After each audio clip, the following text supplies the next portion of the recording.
Hello बच्चों, मैं Geeta Paliwal BA first year में फिर से आपका स्वागत करती हूँ।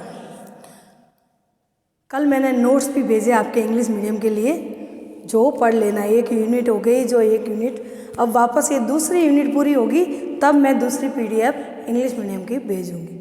हिंदी मीडियम की किताबें मिल जाती है, उसमें सारे मैटर मिल जाता है।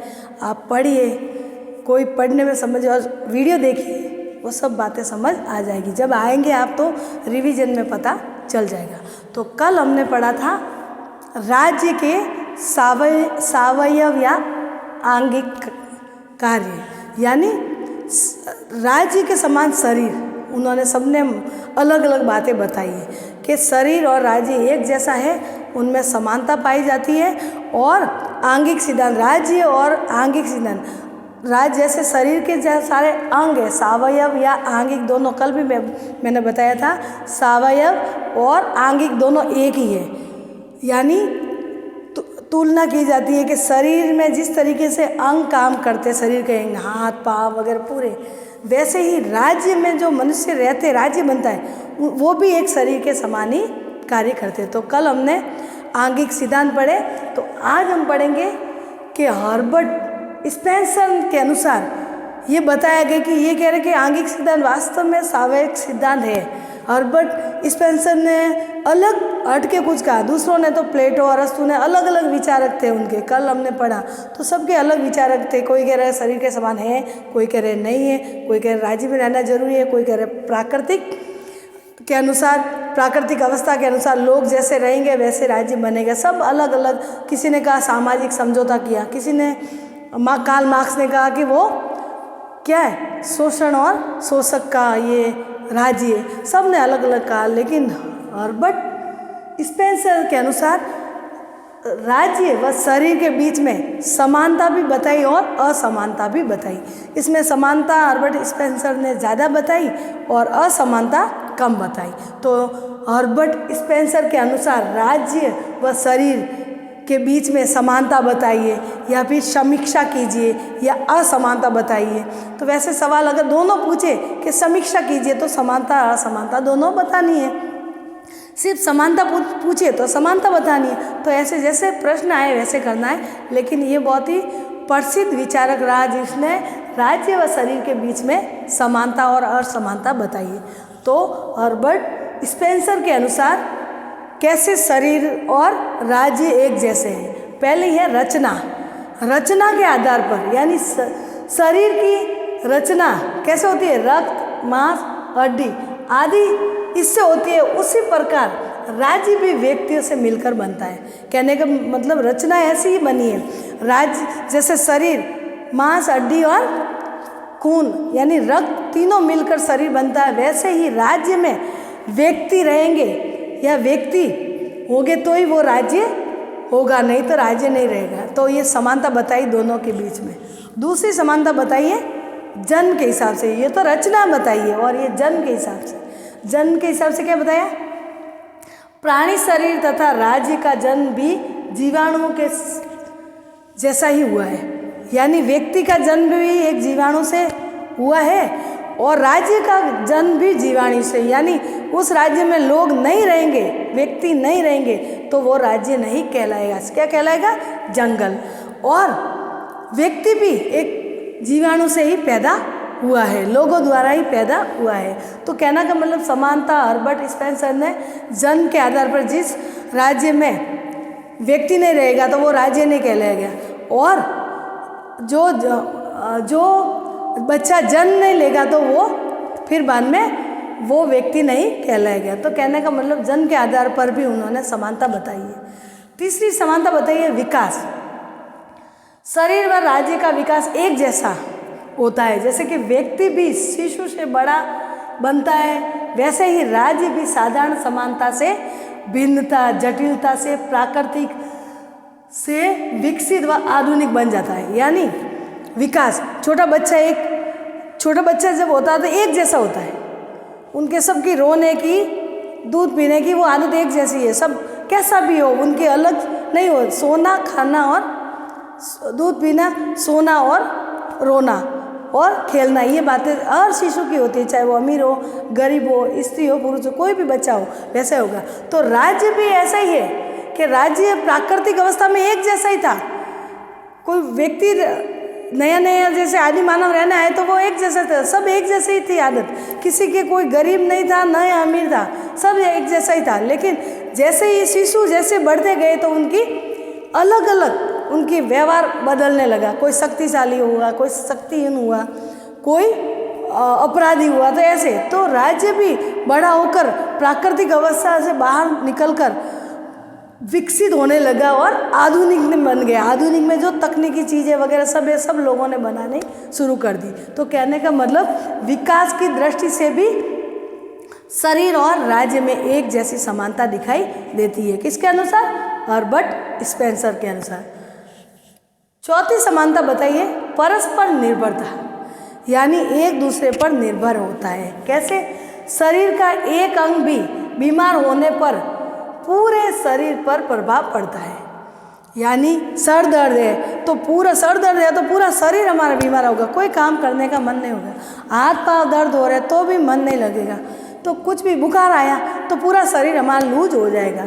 तो कि परस्पर एक दूसरे पर अंग की निर्भरता होती है। वैसे ही राज्य में सभी वर्ग अपना अपना कार्य न करे तो राज्य नहीं रहेगा।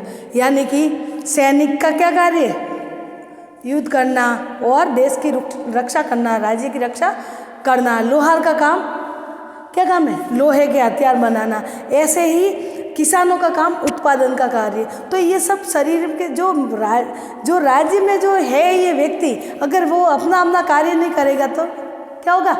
वो राज्य बीमार हो जाएगा। उत्पादन नहीं होगा तो लोगों के खाने के लाले पड़ जाएंगे।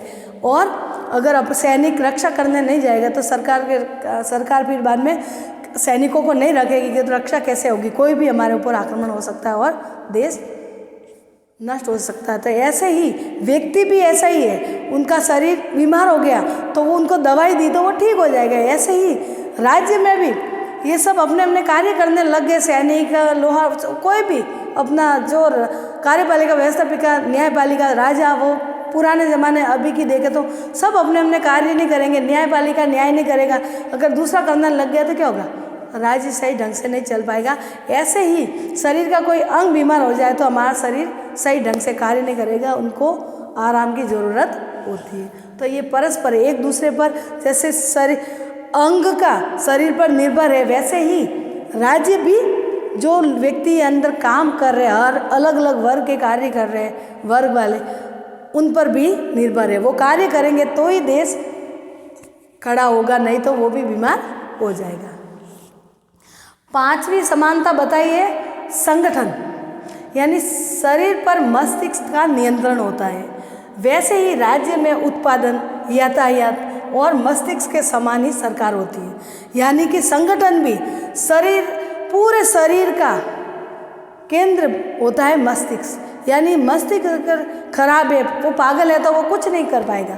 मस्तिष्क अगर शांत नहीं है तो पूरा शरीर हमारा काम का नहीं, क्योंकि दिमाग इन्हीं से होता है और उनके द्वारा ही कार्य किया जाता है। तो हर्बर्ट स्पेंसर कह रहे हैं कि जैसे संगठन पूरे शरीर का नियंत्रण होता है, वैसे ही उत्पादन वर्ग और यातायात जो आने ले जाने के वस्तुओं को ले जाता और आता है। जैसे राजस्थान से दिल्ली से राजस्थान आया, राजस्थान से मध्य प्रदेश गया सामान, तो ऐसे यातायात नहीं हो गया तो व्यक्ति उठाकर कब जाएगा और कब विकास होगा?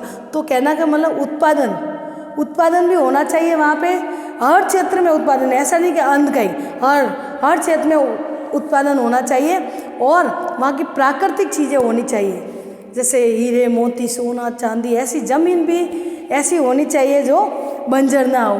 तो वो उत्पादन, यातायात होगा तो जाके मस्तिष्क जैसा काम कौन करेगी? सरकार। उसके पास ये दोनों चीज़ें हैं, यातायात और उत्पादन के साधन वगैरह, तकनीकी सब क्षेत्र में है, तो सरकार एक कैसे मस्तिष्क की तरह कार्य करेगी। अगर उसमें ये चीज़ें नहीं है तो सरकार कुछ भी नहीं करेगी। वैसे ही शरीर में भी मस्तिष्क नहीं है तो शरीर हमारा किसी काम का नहीं है, वो कोमा में चला जाएगा, उनको कोई फर्क नहीं पड़ेगा। तो सरकार, ये हर्बर्ट स्पेंसर ने संगठन का भी कहा है कि दो मस्तिष्क के समान सरकार होती है जो किस पर नियंत्रण रखती है? लोगों पर और देश पर नियंत्रण रखती है। छठा है विकास क्रम। विकास क्रम छोटे से बड़े, जैसे जिस प्रकार व्यक्ति शरीर जन्म व मरण तक चलता है, वैसे ही सरकार में नए नए व्यक्ति आते रहते हैं। यानी ये समानता एक और बताइए कि विकास क्रम, व्यक्ति छोटे से बड़ा होता है और शरीर जन्म लेता, छोटे से बड़ा हुआ, जन्म लिया और व्यक्ति मरा, उसके बाद में उनका बेटा बड़ा होता है, वापस वो गया और मरा, उनका बेटा, ऐसे क्रम विकास का क्रम चलता रहेगा, मतलब ठप नहीं रहेगी दुनिया। उनका पीढ़ी, एक पीढ़ी है तो वो वही समाप्त नहीं होगी, दूसरी पीढ़ी आएगी। ऐसे ही सरकार में भी बूढ़े लोग जो है वो उम्र पार होने के बाद वो मर जाएंगे और नई युवा पीढ़ी वापस सरकार संभालेगी। ऐसे ही विकास का क्रम, जैसे शरीर, व्यक्ति के शरीर में जन्म से लेकर मरण तक चलेगा, वैसे ही राज्य का भी जन्म से लेकर मरण तक, यानी नई पीढ़ी, वापस युवा पीढ़ी आएगी, वापस वो बूढ़ी होगी, नई पीढ़ी आती रहेगी, ऐसे क्रम चलता है रहेगा। जैसे लोगों का भी, व्यक्तियों का भी ऐसा ही है कि उनकी पीढ़ी दर 7 पीढ़ी 10 पीढ़ी ऐसे पीढ़ी आती रहेगी। तो हर्बर्ट स्पेंसर ने के अनुसार ये समानता बताई, लेकिन दो उन्होंने कुछ असमानता भी बताई है। तभी तो उनसे हर्बर्ट स्पेंसर का ये विचार सबको अच्छा लगा, क्योंकि सबने ये कहा कि नहीं हो सकती, ऐसे नहीं हो सकती, ये समानता है ही नहीं, व्यक्ति अलग है, ये अलग। लेकिन इन्होंने समानता पूरी सही ढंग से बताई। और असमानता क्या बताई, थोड़ी सी बताई। क्या असमानता बताई हर्बर्ट स्पेंसर ने? असमानता बताई है, पहली है पारस्परिक निर्भरता में भेद, यानी शरीर से अंग अलग हो जाए तो उसका कोई अस्तित्व नहीं होता, लेकिन राज्य का अंग नष्ट हो जाए तो राज्य नहीं रहेगा। यानी इनकी असमानता बताइए पारस्परिक निर्भरता। इन्होंने कहा था कि एक दूसरे पर निर्भरता, पारस्परिक निर्भरता, लेकिन असमानता बताई कि एक में तो कहा है कि ये ऐसे निर्भरता, लेकिन वापस उन्होंने इसमें कमियां देखी और असमानता बताई कि यानी पारस्परिक निर्भरता में भेद है। यानी शरीर का कोई हाथ पाँव कट जाए तो दूसरा शरीर तो हमारा काम करेगा। एक हाथ, लोगों के एक हाथ नहीं है, 2 हाथ नहीं, तो भी वो पढ़ लिख सकता है, पाँवों से खाना खा सकता है, वो कर सकता है। लेकिन अगर राज्य का कोई अंग अलग हो गया तो पूरा राज्य कार्य नहीं कर सकता, वो नष्ट, पूरा राज्य ही नहीं रहेगा। क्यों नहीं होगा? कार्यपालिका व्यवस्था बयान न्यायपालिका, इसमें से ये अंग नहीं रहे तो क्या राज्य चलेगा? नहीं चलेगा।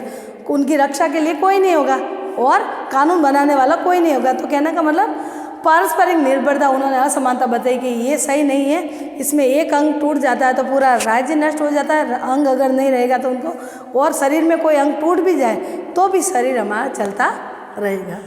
दूसरी असमानता बताइए चेतना शक्ति में भेद, यानी कि शरीर में समझ शक्ति, मस्तिष्क अभी भी क्या पूरे शरीर का मस्तिष्क में होती है, जबकि राज्य में प्रत्येक व्यक्ति की शक्ति पूर्णतः स्वतंत्र होती है। यानी हमारे शरीर में देखे ये असमानता है। हमारे शरीर में देखे तो पूरी, अगर दिमाग नहीं हो तो पूरा शरीर हमारा किसी काम का नहीं, वो कोमा में चला जाएगा, कोई मतलब नहीं, हमारा शरीर पागल हो जाएगा, वो देखेगा और कुछ बोल नहीं सकता है, तो मस्तिष्क नहीं होगा। लेकिन राज्य में प्रत्येक, जैसे कि न्यायाधीश, कार्यपालिका, प्रधानमंत्री, व्यवस्थापिका, उसमें संसद के सदन, ये सारे अगर नहीं होंगे, ये सब होंगे, लेकिन उनके ये पावर एक जैसा नहीं होगा। शरीर में तो मस्तिष्क जैसा करेगा, हर किसी व्यक्ति में मस्तिष्क काम करना खत्म किया तो व्यक्ति भी वो काम का नहीं रहेगा। लेकिन यहाँ पे जो प्रधानमंत्री का पावर अलग होगा, राष्ट्रपति का पावर अलग होगा, न्यायाधीश का पावर अलग होगा, तो उनकी शक्तियाँ बांटी हुई है। ऐसे नहीं कि शरीर में वो एक काम नहीं करेगा तो दूसरा करेगा, एक नेता नहीं करेगा, संसद के सदन है इतने, लोकसभा का अध्यक्ष वो लेता है बैठक वगैरह, प्रधानमंत्री भी लेता है कार्यपालिका, ये जो संसद की बैठक ले लेता है, कभी राष्ट्रपति भी ले लेता है आपातकाल में। तो इसका कहने का मतलब उस मंत्रियों में 2-4 नहीं होंगे तो कोई फर्क नहीं पड़ेगा, कठोर संविधान 2/3 बहुमत हो जाएगा।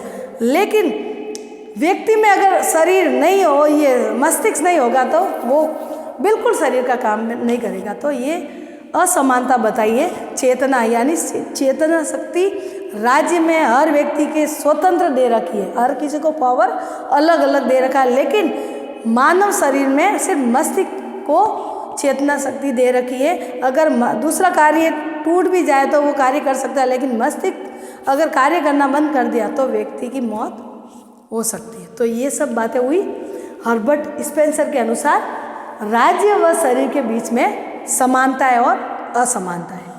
ठीक है बच्चों, कल हम पढ़ेंगे उनकी आलोचना। हर्बर्ट स्पेंसर ने इतना सारे दूसरे विचारकों ने समर्थन किया, लेकिन इनकी भी आलोचना हुई है। हर्बर्ट स्पेंसर की भी विद्वानों ने आलोचना की है कि ये सही नहीं है। कैसे उन्होंने इन दोनों समानता और असमानता की आलोचना की है वो हम कल पढ़ेंगे। ठीक है बच्चों, बाय।